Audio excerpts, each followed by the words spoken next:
Good afternoon, everyone. I am Minjae Kim from Solutions for a Climate, and it is my privilege to be moderating this session at the 9th Chungcheongnam-do Carbon Neutrality International Conference. Once again, please note that simultaneous interpretation is available between Korean and English. Receivers can be picked up at the entrance. Korean is on channel 3 and English is on channel 4. Co-hosted by Chungcheongnam-do Province, Chungnam Institute, and Solutions for a Climate, this session is designed to examine how regions that remain dependent on fossil fuels can accelerate their transition while pursuing carbon neutrality goals. It also seeks to confront delays in just transition policies by promoting stronger legislation and implementation through the sharing of international cases while expanding global cooperation and exchanges among regions in transition. At the same time, the session aims to strengthen collaboration across sectors so that the path towards carbon neutrality is fair, inclusive, and sustainable.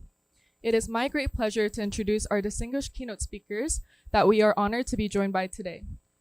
We have Dr. Imke Roden, a research team leader at the Institute of Climate and Energy Systems in Germany, who will be joining us online, and Dr. Hyungbum Yo, senior research fellow at the Chungnam Institute. Please join me in welcoming Dr. Imke Roden, who will be giving our first presentation on the topic of impacts, measures, and challenges of Germany's coal phase-out policy on local communities. Dr. Imke Roden, please feel free to share your screen and begin your presentation whenever you're ready. Thank you so much for this opportunity to present my talk to you. My name is Imke Roden. I'm a research team leader, and thank you for the introduction. The talk I'm going to be holding today is about Germany's regional impacts, policy measures, and challenges of the coal phase-out that we are still currently managing. So I am a team leader working in Germany at the Forschungszentrum Jülich, which is basically Research Center Jülich. It was founded in the 60s by the federal government. So it's a federal public research institution. We are a member of the Helmholtz Association of German Research Centers. And currently we have approximately 7,500 employees. There is a lot of scientists and technical staff, and we also have a lot of visiting scientists as a very international research institute. Our research areas mainly focus on information, brain research, future information technologies, and we have a large focus on supercomputing, but we also focus on bioeconomy, sustainable use of natural material cycles, and we have a big energy focus. For example, we are researching on energy conversion methods, energy storage, climate change, but also on energy systems as a whole, which is where I am located with my research team. As an economist, I'm one of the few economists in this rather technically oriented research center. And as you can see on the map on the right side, the research center is located in the west of Germany, near the cities of Cologne and Düsseldorf. And I'm going to start my presentation today with showing you where the research center is located. I have a current aerial view picture of this. And what you see here is all belonging to the research center. So it's a lot of institutes, and the location is very special. It's been a former nuclear energy research site, which is why it is located apart from cities or towns in the middle of a forest. And what you can see at the top right corner, maybe a little, is some agriculture, but also some regions, little towns, and close to where this picture ends, another one starts. And this is basically the view only 1 or 2 kilometers from our research center. Is one of Germany's biggest lignite mining areas. It's still operable today, and it has changed the whole landscape immensely. So it's a very close, even literal relation that we have to the German mining and the German brown coal mining in this field. And when you're standing on the corner and on the edge of exactly this lignite mining and turn around 180 degrees, what you're going to see is solar panels. So it's exactly in the very middle of the transformation, in the energy system transformation. On the one side, you still have brown coal mining, and immediately, directly next to it, we have renewable energy generation. And the research center is exactly in the middle, in this tension area with its research on exactly the transformation and changes. The coal industry in Germany has faced a lot of struggle. There have been a lot of employees in the mining industries, especially in the 1990s. You can see it here. On the left side, there have been almost 250,000 people just employed in the mining industry. And then there has been a really sharp decline up to the year 2000. And nowadays, in the year 25, we have very little employees still in the mining industry. So the change that this industry in Germany has faced is relatively immense. And there are different areas for mining, and what you can see again on this map is, if you remember, in the western parts near Cologne, there is the brown coal, the lignite mining, where the research center is located. But still in the center of Germany and in the east of Germany, there are also still operable lignite mines. What is not operable anymore is the big hard coal area a little north of Cologne, in the Ruhr area. There, the last mine has been closed in the year 2018. And this area is basically today Germany's biggest structural change transformation area, where the change has been successfully managed, I would say. The timeline for the German coal phase out, or the transition in the German coal mining industry, has mainly started after the last hard coal mine in the Ruhr area closed in 2018.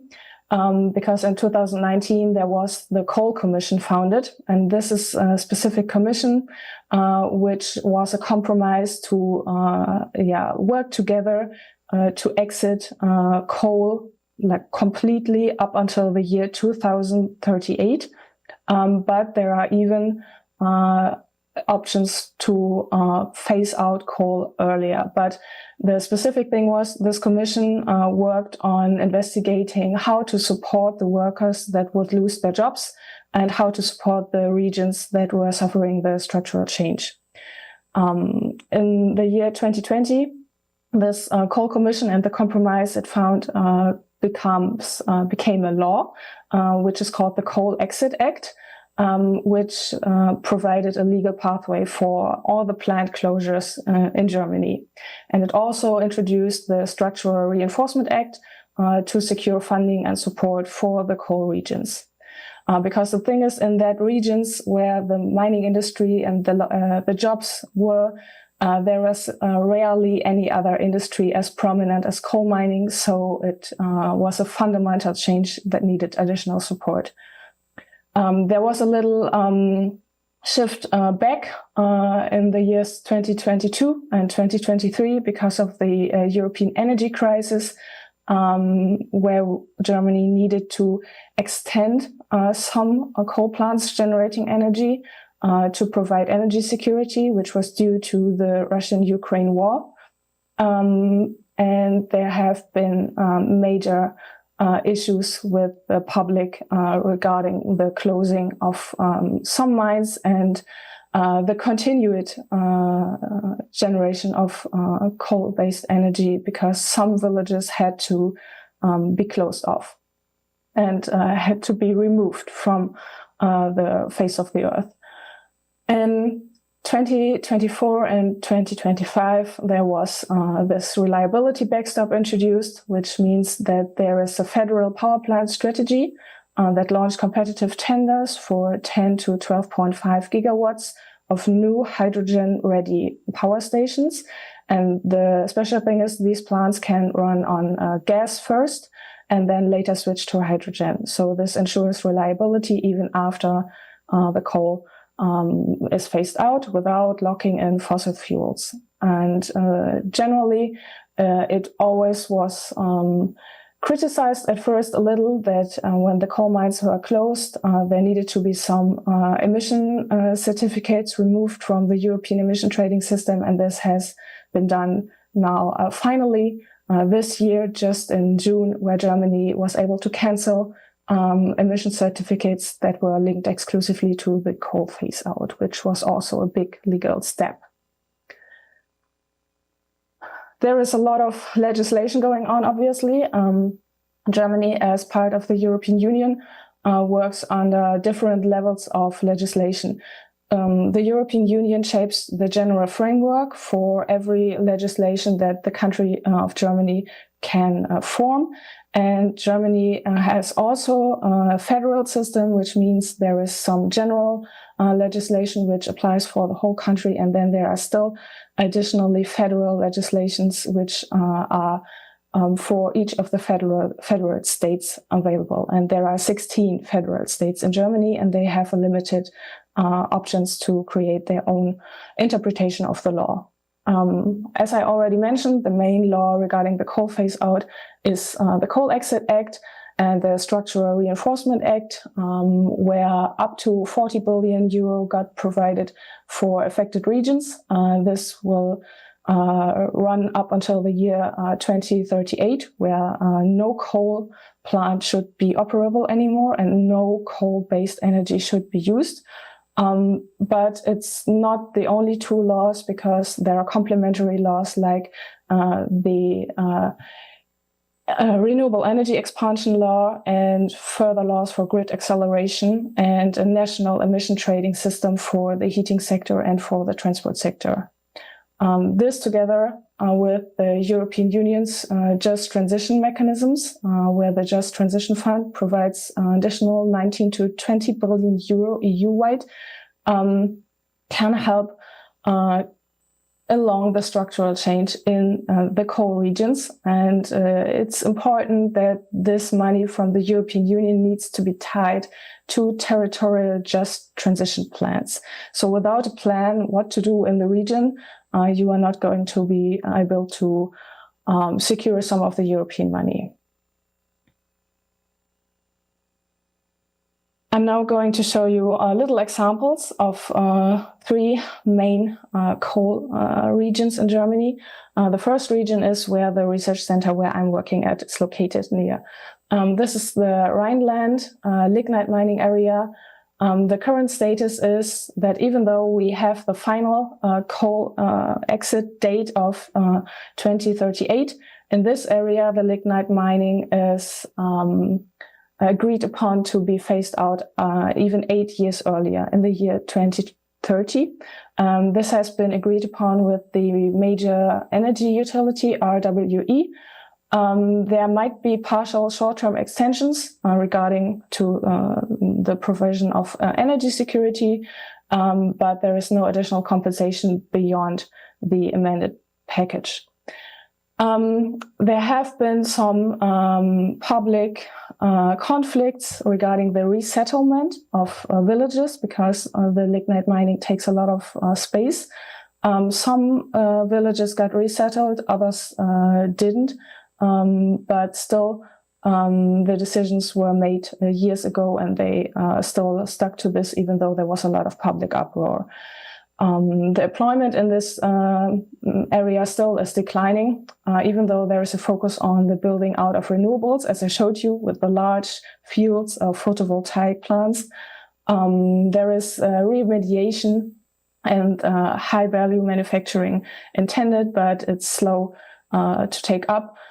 Still, there is European Union funding from the federal state in the amount of 1.9 billion up to the year 27, and specific projects from the Structural Reinforcement Act to improve transport infrastructure, to build research campuses, and to give startups support to do something different now when the coal mining has stopped. The second major lignite mining area that is still operable is in the east of Germany, in the states of Brandenburg and Saxony. There is a different company that's operating this mine. It's the LEAG. They have a higher dependency on lignite in this area, and the identity of the people living in this area is much more tied to the mining. And it's really important here to care for these people. It's even more socially crucial to secure a good transition, and the jobs that get replaced need to be high quality to be able to not only provide money to the people, but also give them a new identity beyond the lignite mining. There's 8,000 direct coal jobs that have been lost. The identities, as I mentioned, are really strong. And there are still, though, large transition plans to build a new renewable energy program to give new energy generation. But it's hard to just replace one type of energy generation with a more renewable one. So there is more projects regarding battery storage, other green industry projects, and there is a high need to diversify the small and middle enterprises. Maybe switching now to a third area. I mentioned it before. In the central German district, there is still lignite mining, but what you see here on the picture is a successful transformation region where once before there has been hard coal mining in the Ruhr area, which is in the west of Germany. The mining ended 2018, and there has been, even since decades before, large structural change, which gave the region a new identity of a harbor of knowledge. There have been a lot of universities expanded, a lot of an increase in the service sector, a lot of cultural activities, a lot of environmental restoration, even though there are still some persistent deprivation pockets where people are suffering from adverse effects, but generally this region is upcoming since a few years already, and it's not tied anymore to the mining. It's still a vision in the back of people's minds, the hard coal mining, which shaped this region's identity, but it's more of a new knowledge area that has been created, that has replaced and is still replacing the narrative of the coal mining. All in all, this is not possible without institutions and governments. So on the federal level, we have the Ministry for Economy and Climate. This is leading the coal exit and the firm capacity tenders.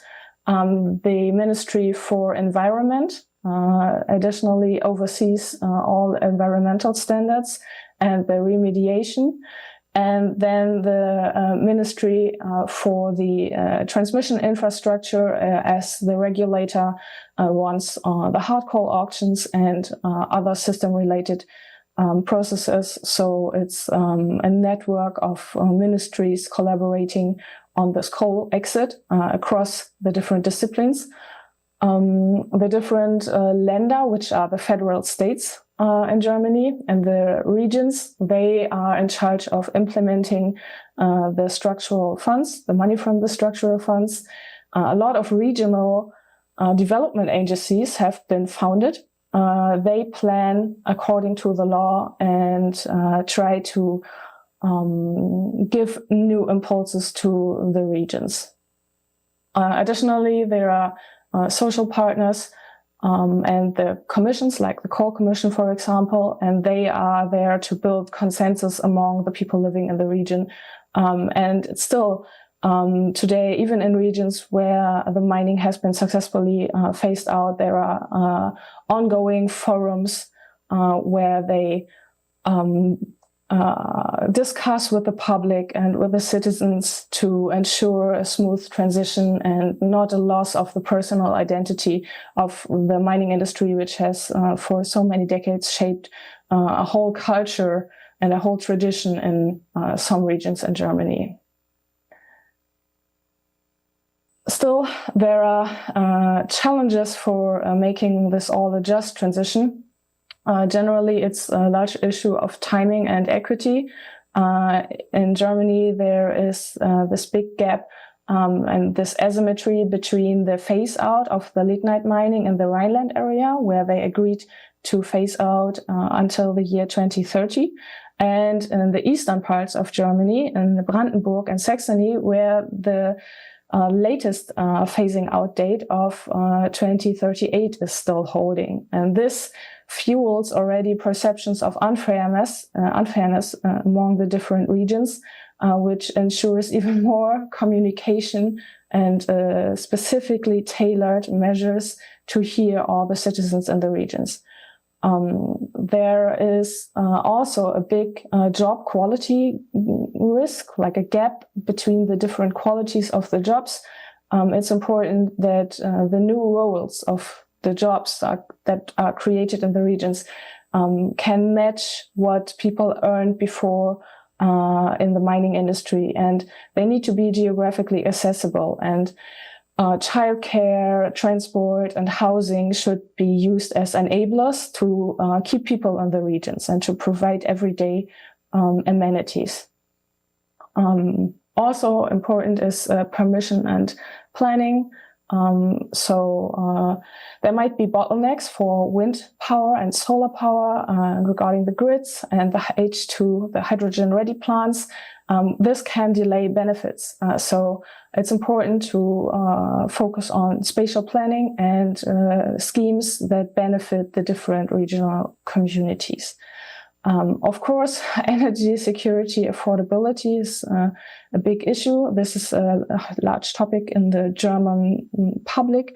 So the coal exits need to be managed while still getting across that people don't have to worry about cold homes in the winter.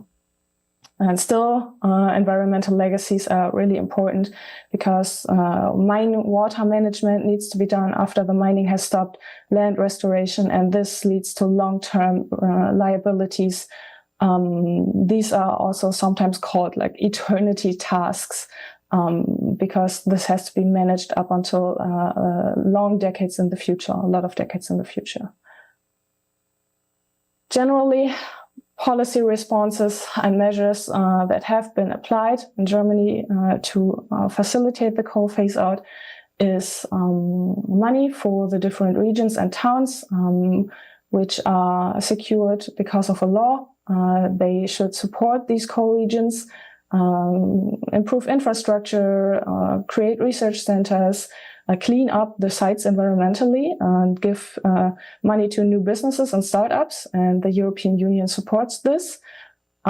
People that have been working there get also different offers, options for early retirement for older people, for example, and paid training or reskilling for employees that are still young and that started in the mining industry and now lose their job just at the beginning of their careers. The industry and energy system needs also to be brought up to this state to build regional innovation hubs and create attachments between the region and the job, and still, of course, secure the competitive tenders for the new hydrogen-ready power stations, but still at the moment they are used with natural gas. And nothing would have worked without participation and accountability schemes. So it's regular meetings, formal meetings with labor unions, companies, municipalities, civil society groups in each of the regions. It's a lot of work, and there are public dashboards to monitor the jobs created, to monitor and track the investment that has been mobilized, and also, of course, to show the reduction of the emissions, to show that this has also been good for the environments. So generally, lessons and outlook from Germany so far that near term until 2030 is the lignite exit in the Rhineland with replacement by renewables and grid build out. And this process is going to be monitored to see when the Rhineland and the west of Germany phases out earlier, will the east maybe follow a little bit earlier? So on midterm, up until the year 2035, there should be largely climate neutral power in Germany, and coal is likely uneconomic in the most scenarios that are calculated currently. And at the latest in 2038, there is the exit of the coal mining and the use of coal-based energy in the German energy mix. And lessons to come to the last points are that consensus building matters. So it's the broad-based commission that has been a very crucial factor in this whole process.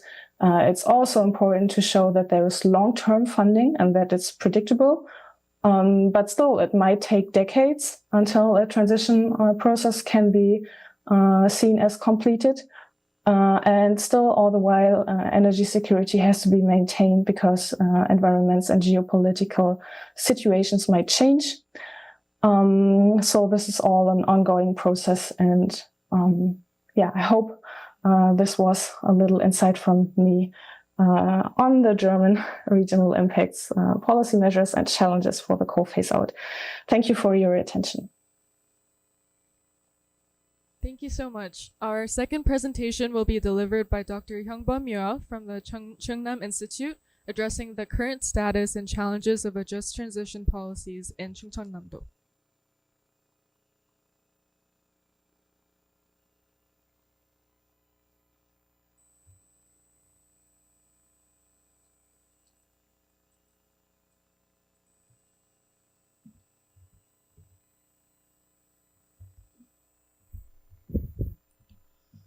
안녕하세요. 저는 Good afternoon.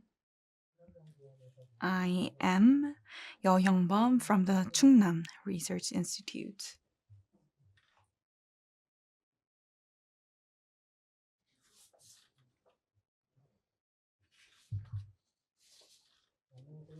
So once again, greetings. I am a senior research fellow at Chungnam Institute. So my topic of today's presentation is direction and challenges in supporting communities affected by coal power plant closures. And I think it would take a longer time if I should share the current status. So I think the challenges that we are facing will be the main topic of my presentation today. So if you are curious about any of my presentation items, you can ask me a question. So this is my table of contents. The first is where are we now, and then secondly we will have a look at where are we heading, where are we going, and thirdly we will have a look at how do we get there. So each topic will include 4 detailed items. And this is the first part. So in Korea, we do have policy to phase out from a coal-fired power plant, but we don't have a specific goal or date to fully phase out. But I think 30 years of duration is prerequisite for every expert to understand.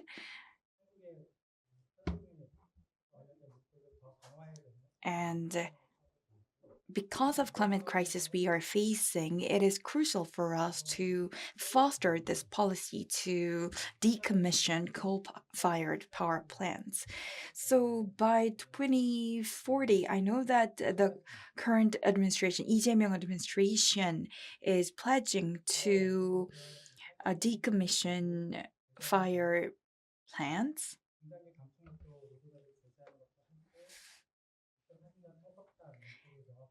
And there are a lot of legislative policies and national policies that are being discussed to move away from coal power.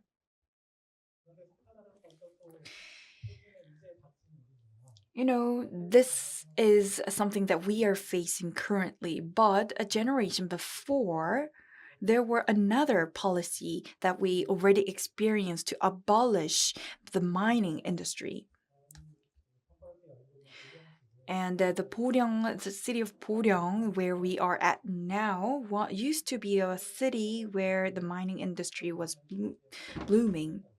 And there were about 347 mining sites nationwide, and there were about 60,000 coal miners nationwide in 1988. And while we fostered a special act on abandoning mining areas and the mining industry, there were a lot of promises made by the governments to support this move. And to think about those special acts and those policies, were they really effective, or these policies were really successful? That is the question. So, depending on the areas and regions, I think these policies should differ by regions. And like I mentioned earlier today, abolishing the coal-fired power plants should be accelerated. And for that, policy measures as well as some supports will be required, and a lot of attentions are going forward. So when we compare 30 years before and today, I know that there are a lot of differences, and the biggest difference was that the mining industry's abolishment was accelerated, and we did not have a proper time to prepare for the decommissioning of coal-fired power plants. And about 5 years ago, I saw a lot of policies have been introduced to move away from coal-fired power plants. And I think that over the past 5 years, we were able to talk about it. But in retrospective, including Chungcheongnam-do province and a lot of cities and municipalities, there were not specific details to move away from power plants. And there were insufficient discussions, I would say. So this is the one tool that I would like to introduce, JT Ready. It is a tool to help diagnosis of a certain city or region to prepare for the transition. And it is a tool that can diagnose just transition readiness of a certain city and municipalities.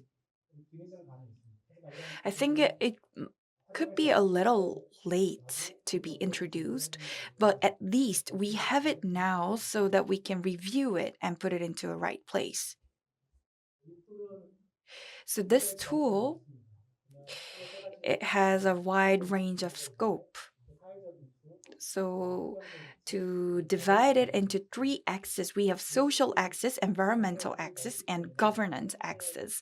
As you're aware, all these axes can cover wide range of different sectors and parts of our society. So you might be confused. It doesn't only cover labor parts, but also our quality of life and gender equality, even economies. So I would like to suggest using this JT Ready tool, and I will focus on the governance axis during my presentation. So, like I told you, there are a lot of bills and recommendations by the National Assembly to enact the support of a phase out. And since 2023, in Chungcheongnam-do province, there were a lot of representatives who came up with these measures and bills. So, if we propose this bills proposed recently, you will see there are a lot of gap and differences between these 14 bills. It will be hard to explain all the differences here, but when we compare two bills that was recently proposed by a member of the National Assembly, Lee Cheol-gyu and Park Ji-hye,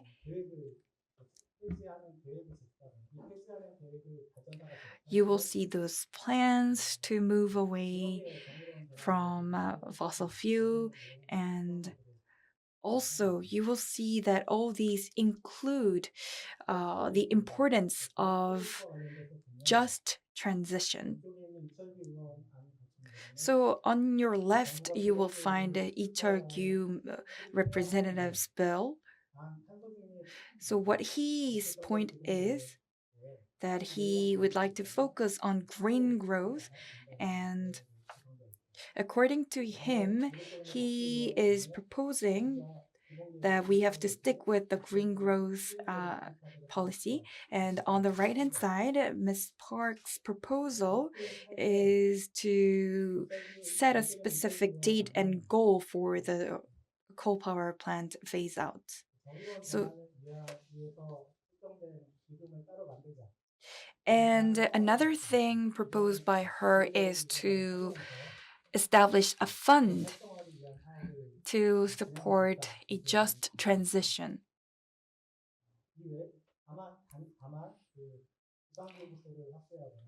However,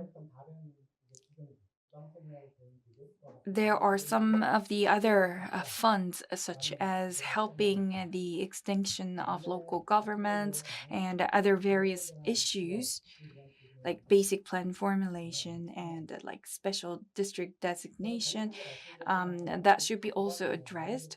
So I'm being very brief now, but the important thing that I would like to share with you is that the deliberation to pass this bill will be discussed later this year, and we also need to understand what kind of details will be included in these two proposed bills. So, what's a just transition? So, like I told you, it's been almost 5 years since the South Korean government fostered this transition.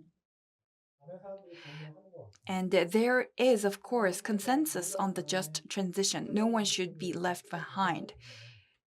However, there have been no agreement on specific goals or details.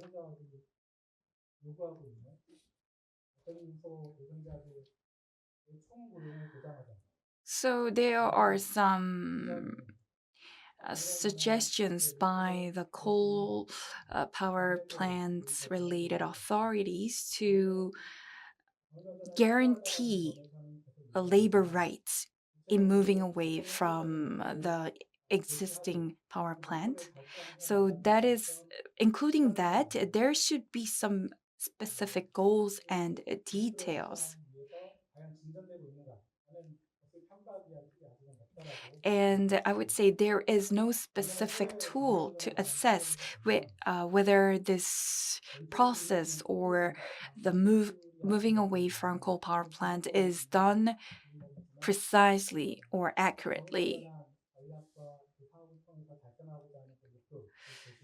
So, what I would like to suggest today is that we should come up with specific goals and details and be more sophisticated in drafting more bills and policies. And as for the Scotland, I know that they do have the Scottish Just Transition Commission. It is set to monitor just transition goals linked to the Sustainable Development Goals. So they have very detailed plans and with a way of monitoring this transition. So just like Scotland, I think it would be better if the South Korean government or our province can have a specific commissions or bills that can be similar to that of Scottish Just Transition Commission.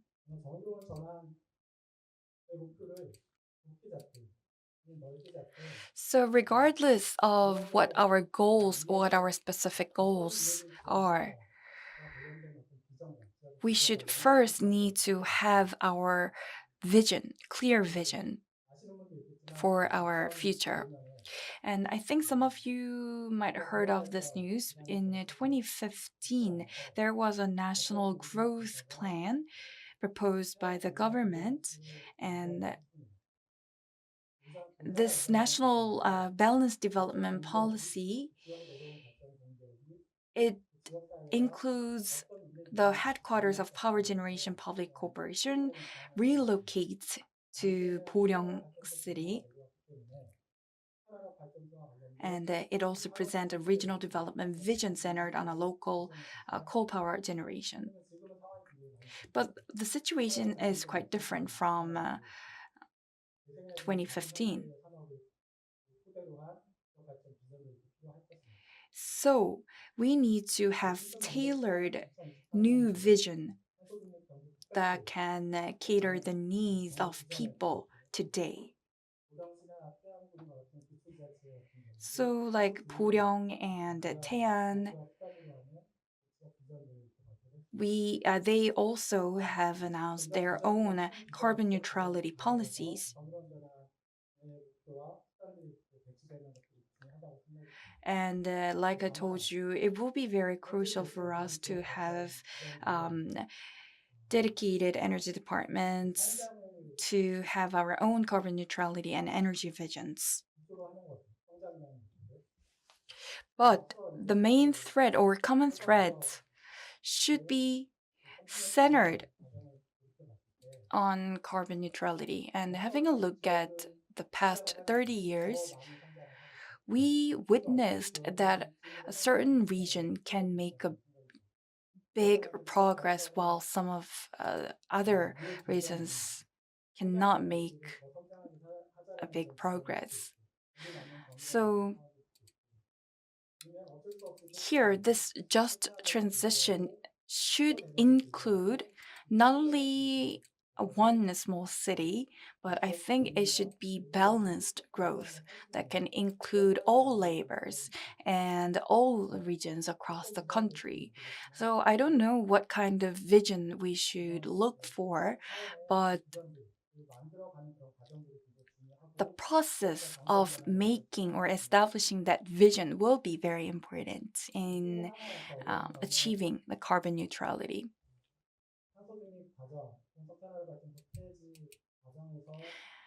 And another thing that I would like to touch upon is socioeconomic inequality and the damages that we are facing while moving away from the conventional power plants.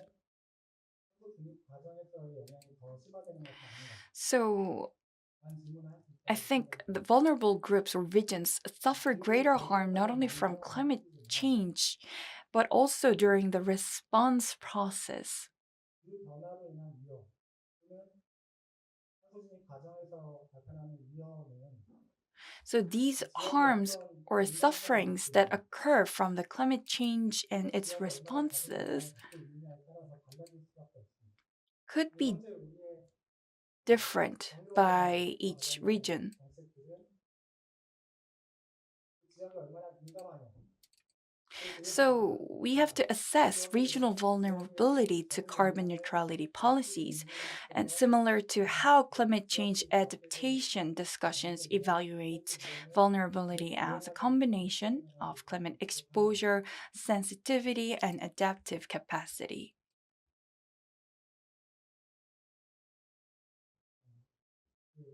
요즘 석탄화력 발전 해지지역 이용법과 관련돼서 앞서 And there are some 각 법안들이 policies to support regions 발달하고 있고 말씀을 드렸는데 pros- regions that are fostering a phase out of coal-fired power plants. 필요하다라고 지역에서 설득을 할때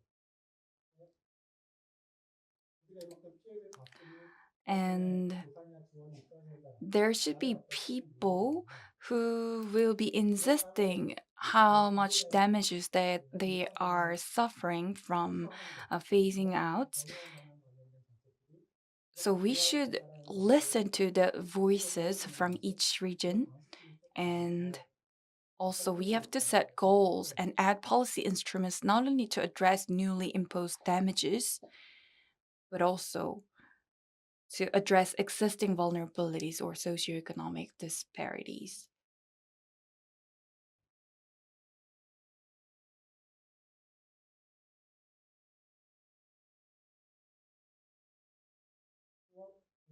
또 하나는 정의로운 전환과 관련해서 지역에서 So, moving forward, 중요한 정책이 정의로운 전환 특별 지역, 특별 구역을 지정하는 그런 정책입니다. 근데 I would like to briefly touch upon the enhancement of the transformative capacity of society as a whole. So, special zones are an important method for a just transition, but not the only one. 지정하는 방향으로 가야 됩니다. So, we have to designate a specific region. 소개되지 않았던 영역도 있는 거죠. 근데 앞에서 말씀드렸던 인터넷 사회적 불평등을 포함해서 So, 지역사회 including the issues such as socioeconomic disparities and other challenges, we should address these challenges and overcome these challenges.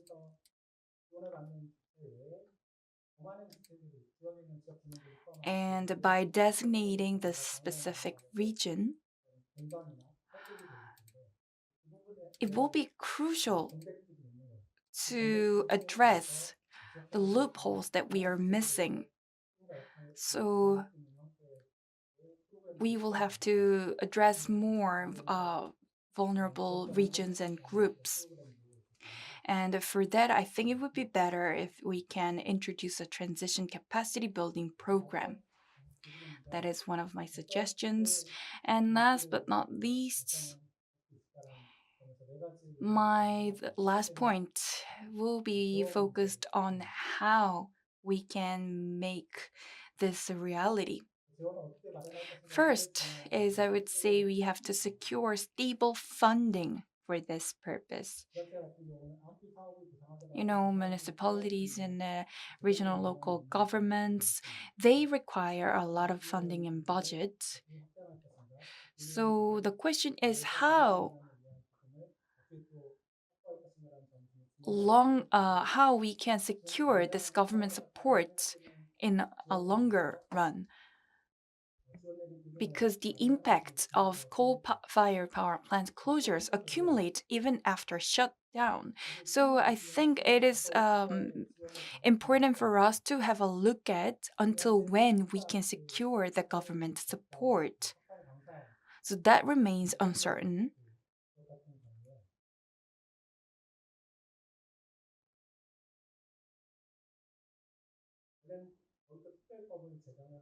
10년의 한도로 공로를 하게 돼 있어요. Actually, 그 공로가 되지 않고 um, 부끄럽게 진행을 there was an act to support a certain city for the 10 years after the shutdown, but 초반에는 it was not as 그 effective 공로를 들어갈 수 있지만 as it was originally planned. 공로를 확대한다에 대한 고민도 이제 필요할 So I 거고 think this 그런 점에서 funding issue 한 가지 will 제안할 수 be 있는 the priorities that should be tackled. 친환경 산업협력 So, 관련해서 one thing that I would like to 해서 suggest is that maybe we can utilize and make use of some wind 너구리형 전환 turbines or wind power generations in Chungnam area.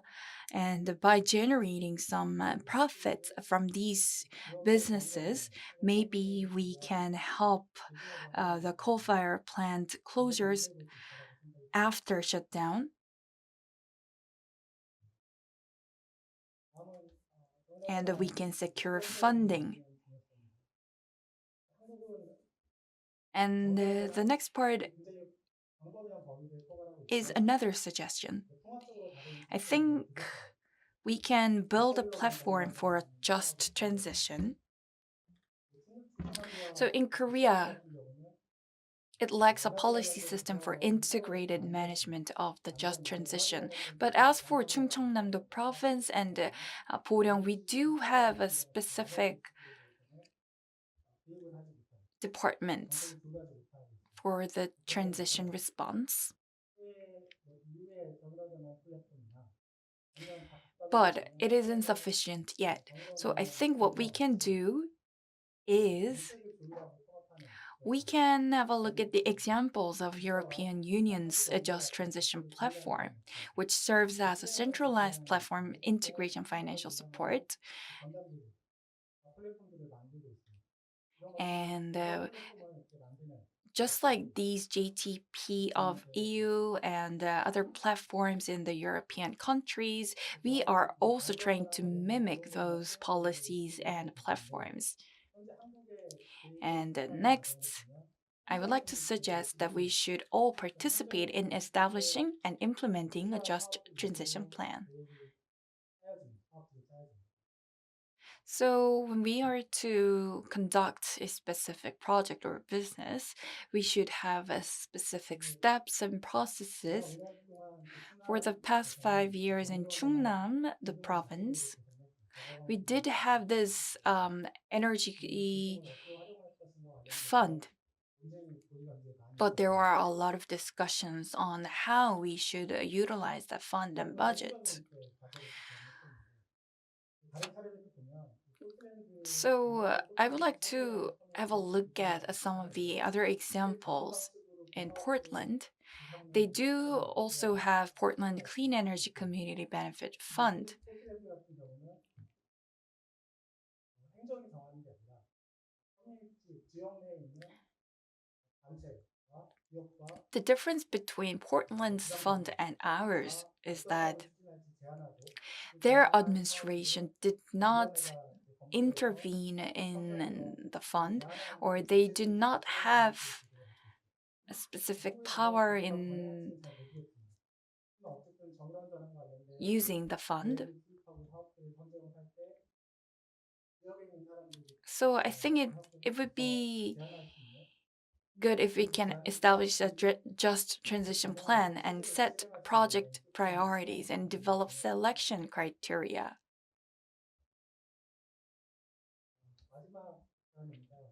And the last suggestion. So here my topic for the last slide is between growth and decline. Let's plan a pause. Well, it looks very gorgeous, but we also have to look at the reality. So for a just transition, we will have to take a look at other cities, examples, and cases. So we do have to we have to do a lot of research and case studies.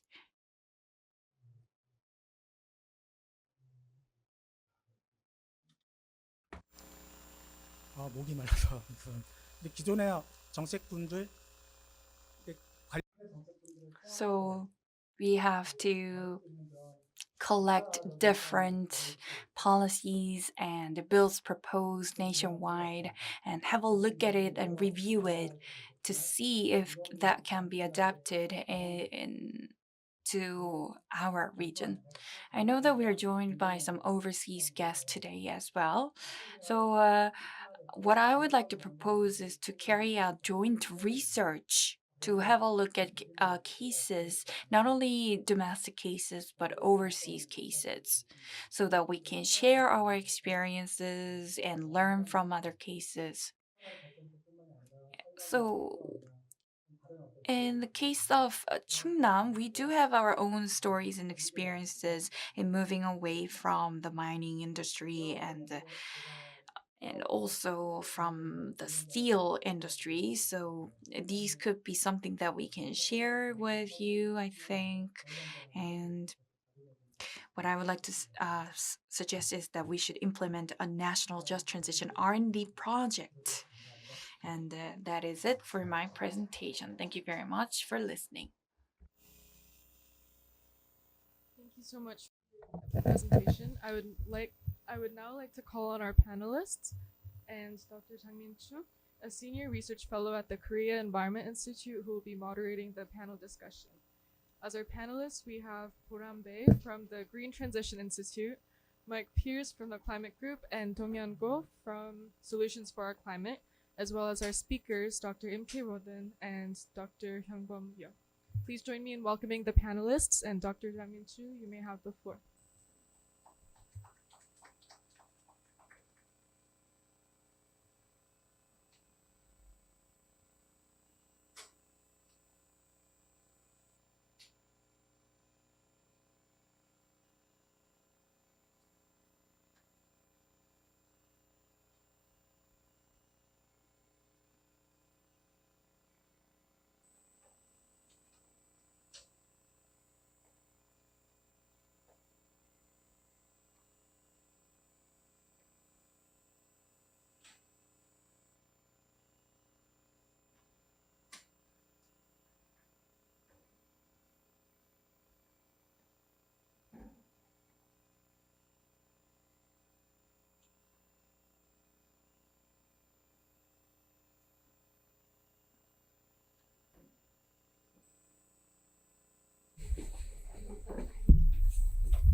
All right, let's begin our discussion. Let me introduce myself. I am the moderator for this panel discussion. I am Chu Jang-min from the Korean Environment Institute. So before we begin, we are talking about the just transition, and because our speakers use too much time, so I think we will have only short time to discuss. So we are joined by three speakers: Mark Pierce from Climate Group, and also Ko Dong-hyun, and also Ms. Bae Boram from Institute for Green Transformation. So Mr. Pierce, he will be talking about the industrial transition, and Ko Dong-hyun will be talking about fund-related issues, and Ms. Bae will be talking about regional transition. Well, actually, early August, I was in the advisory committee to make a policy for the current government, and therefore I was here in Boryeong, and I am pleased to be here again. So first, Mark, the floor is yours. You have only 5 minutes. Please stick with your time. Thank you so much. And in some ways, this is very helpful because the two presentations earlier I thought were really very rich in terms of examples and details of the challenges and the lessons we face in this area, and indeed some of the tools and examples that we can use to take this forward. I really wanted to pick up on what I heard, because it prompted me to think about what was important about those messages. And the first part was, there is an issue of delay, and there is an issue, it takes time to make this happen, and there is high impact on many communities because of those delays. And so the question struck me as one of the issues then for policy making and transition is, how can we accelerate the wider benefits there are to society and economies from this change? There's a number of ways to be thinking about that, but in terms of, I think we can look at particularly how we accelerate green energy solutions fast as possible to be able to support the move to a new economy. I was thinking here in particular around opportunities that come from policy interventions and the reforms that can support, for example, streamlining the permitting process as being very significant in that.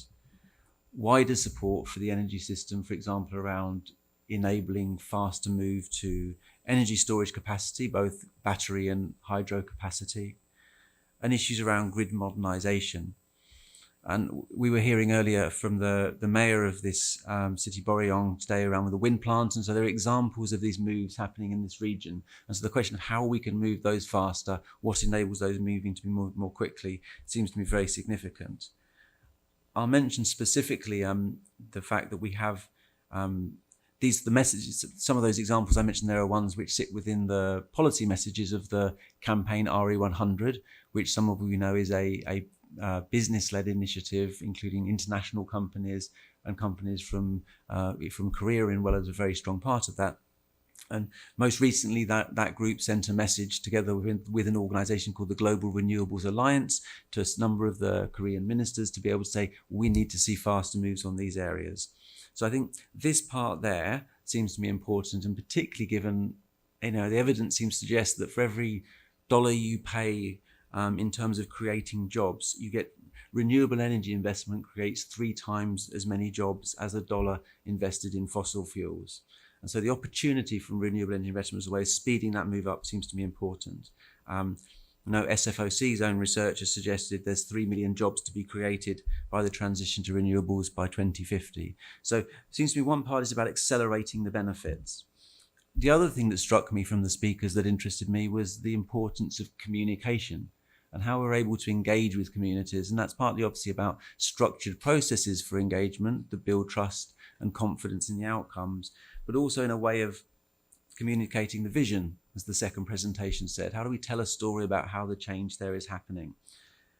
Some of this, it seems to me, is around the value of those environmental benefits and health benefits that attract to a shift in this area. Other parts can be around the vision for what we can create around the jobs in this space. And I think there's also a bit which is working out how we communicate with governments and with other political leaders around this. In a sense, there is an opportunity here, not just in the energy system, but to create new markets. For example, the opportunity to create commitments, indeed from subnational governments as well, for green public procurement of new materials, lower emission materials in steel or in concrete, lower emission vehicles that support the rollout of renewable energy. Here is a way in which Korea is a country with a large number of advantages in some of the most significant industries of the future, and a way of demonstrating the impact there. So it feels to me there's an acceleration piece and a communication piece, and then finally a piece which I really liked at the end around how we learn from this and enable further and faster action. Exactly the way of sharing case studies is there's events like this, case studies, the Under 2 coalition of which the province here is a member, as part of some of the learning and sharing amongst that group, we think is a really critical way in which we can tell these stories more effectively, test what's important about the Portland example, share examples about how the work in Scotland has gone, really test and see how that's useful for the different markets we're in. So I think that knowledge sharing to shape and push this faster is very important too. So thanks so much for the presentations. How can we accelerate? It seems most important, but then communication and learning as vital parts with that too. Thank you very much.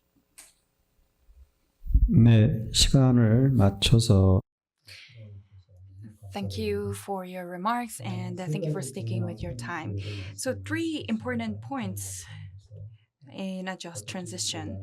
So, how we can share the benefits and conversations between stakeholders and also mutual learnings from one another. So, that were the three important key topics that you touched upon. And next, I would like to ask Mr. Ko Dong-hyun. 안녕하세요. 솔루션 기후금융팀의 고동현이라고 합니다. Hello, I am Go Dong-hyun from Climate Solution. I think my name is wrongfully written. Actually, before I talk about the fund, I would like to touch upon some of the things that I want to mention. Of course, fund is important, but before that, I think we have to touch upon one thing. We are planning to exit from coal, and what is important here, of course, transition plan now is not enough. So we should talk about this before we move on, because according to latest announcement, GHG annual discharge is about 600 million, and recently this number had grown. RPC method had been adjusted, and there are some of other issues, so the greenhouse gas emission is larger than we thought. And by 2030, we are planning to reduce about 430 million tons. And we also have our greenhouse gas emission reduction plan. And based on last year plan, it was about 630 million ton. So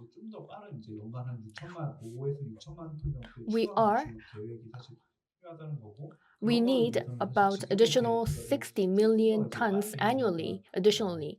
And in order to do that, we have to accelerate the speed of coal exit, and we have to have more discussion about that.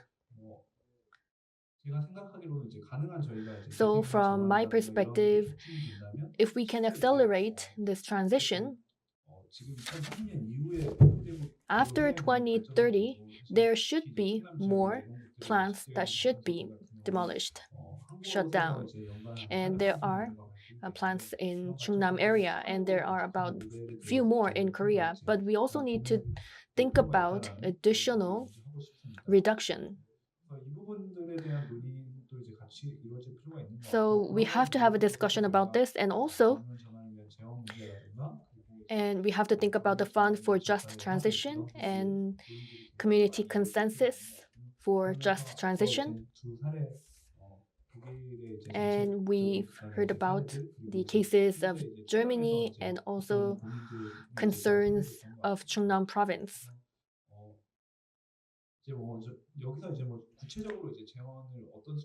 So here, rather than thinking about how we can provide fund for that in detail, we have to think about how we can secure more fund additionally.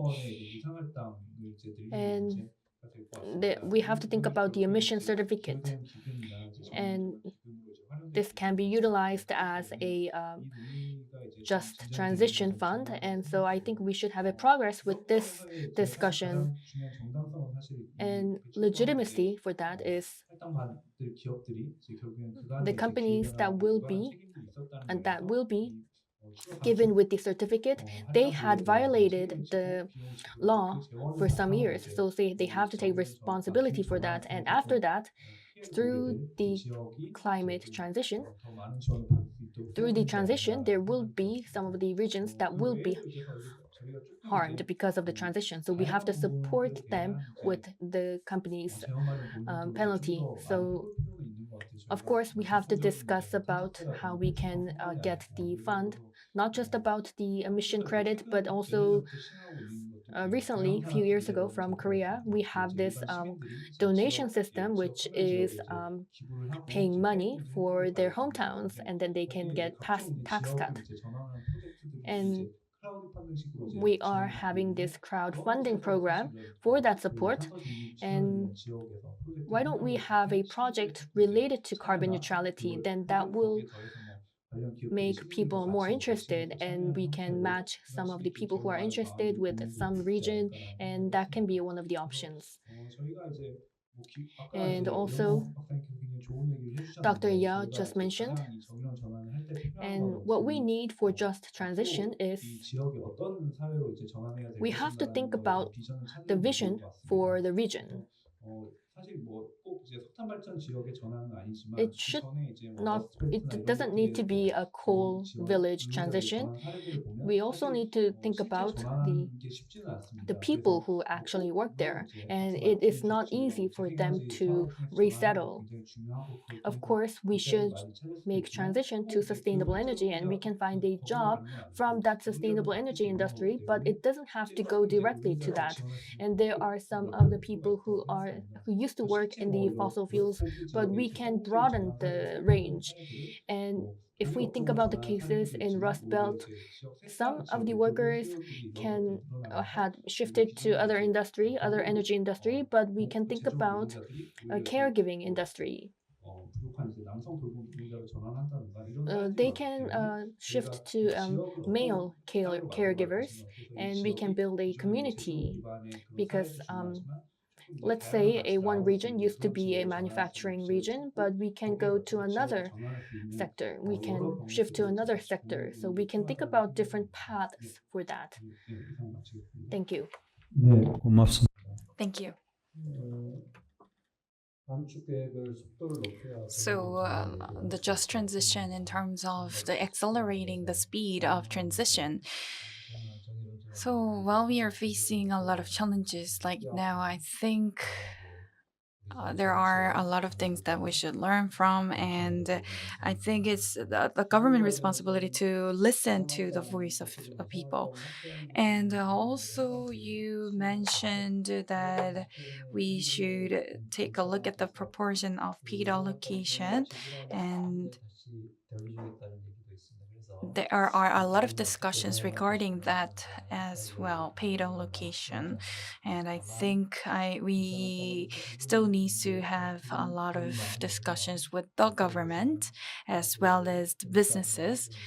But the thing is, the businesses' perspective, because they will have the burden of paying a lot of electricity and some of the other energy resources. So I think really it is crucial for us to have negotiations and discussions regarding these issues. And next, I would like to ask Ms. Pe to talk about the just transition. But before I give you the time, I think I should tell you that it will be only a 5 minutes discussion. So we ask for your kind understanding. All right. Hello, I'm Peboram from the Institute for Green Transformation. So the two presentations today was really helpful. And as for Boryeong, there were a lot of considerations, and Dr. Yo Hyung-bom also mentioned some of the parts that are important for the Boryeong city to make a just transition. And I would like to suggest some other points of view. So in Boryeong, some workplaces that get paid a lot is laborers who are working at the fossil fuel power plant, and another job is to work at GM factory. And as you know, working in a manufacturing business, it is actually male-centered jobs. So because of that, it is not giving much opportunities to women. But what I would like to talk about is the green transformation. So I think we need to consider how we can make a green transition. So like Professor Ink mentioned, in the case of Germany, well, their wages is very important in the just transition, and one of the important topic in making a just transition to uh, to, to continue giving the same remuneration and pay the same for the labors.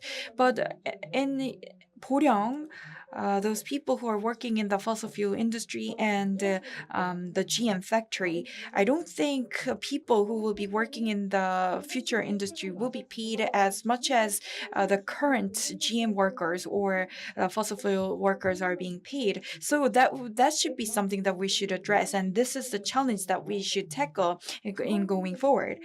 So in the Chungnam area, there are a huge gap between people's wages. Well, in Boryeong, there were 10% of people worked in the mining industry in the past.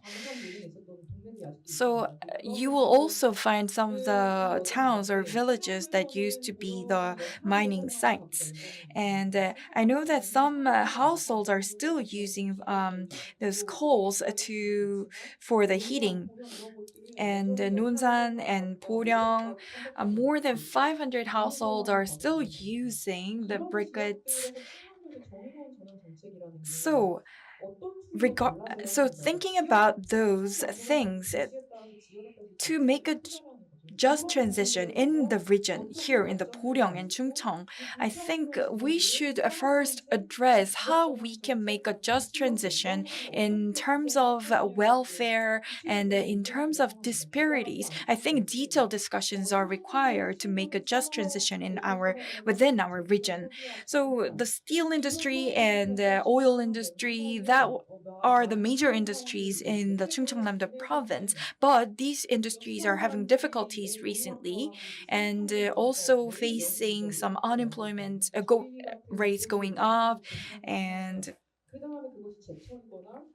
another thing is, people can be afraid of losing their jobs, specifically those people who are working in the steel industry or automotive industry, because they might face some difficulties in the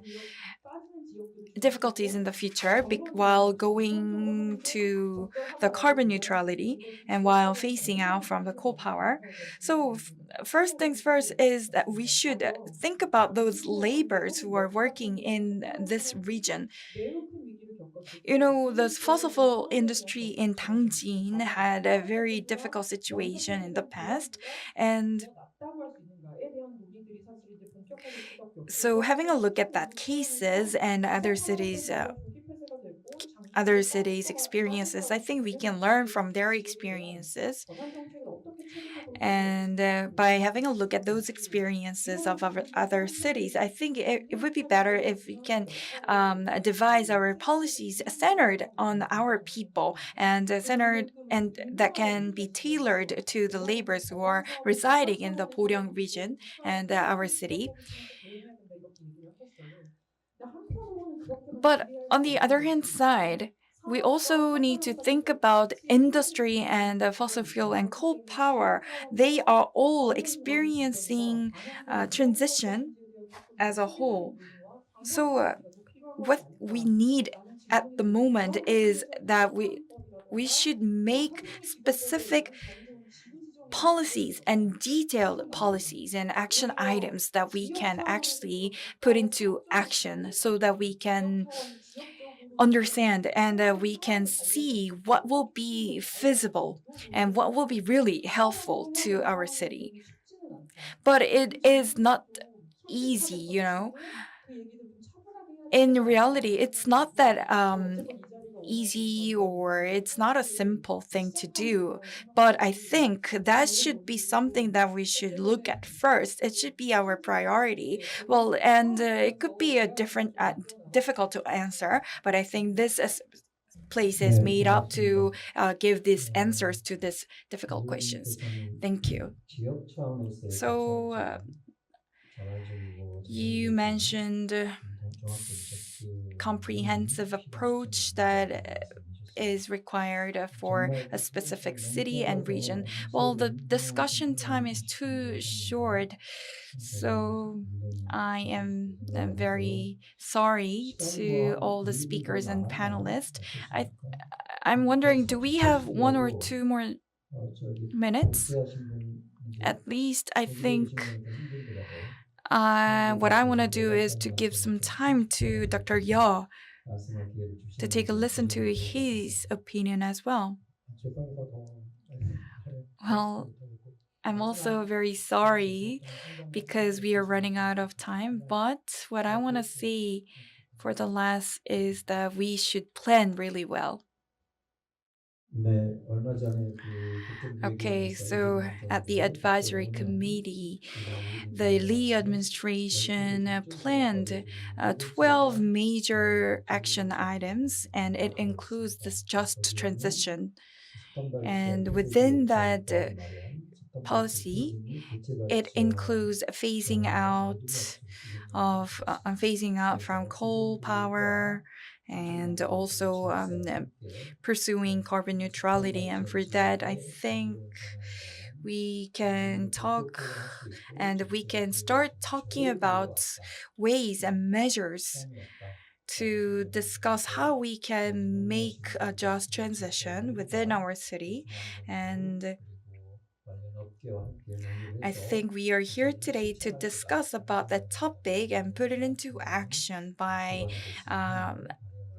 sharing our experiences and good insights. And that concludes our first panel discussion and the first session. Once again, thank you everyone for participating. And that's it. Thank you very much.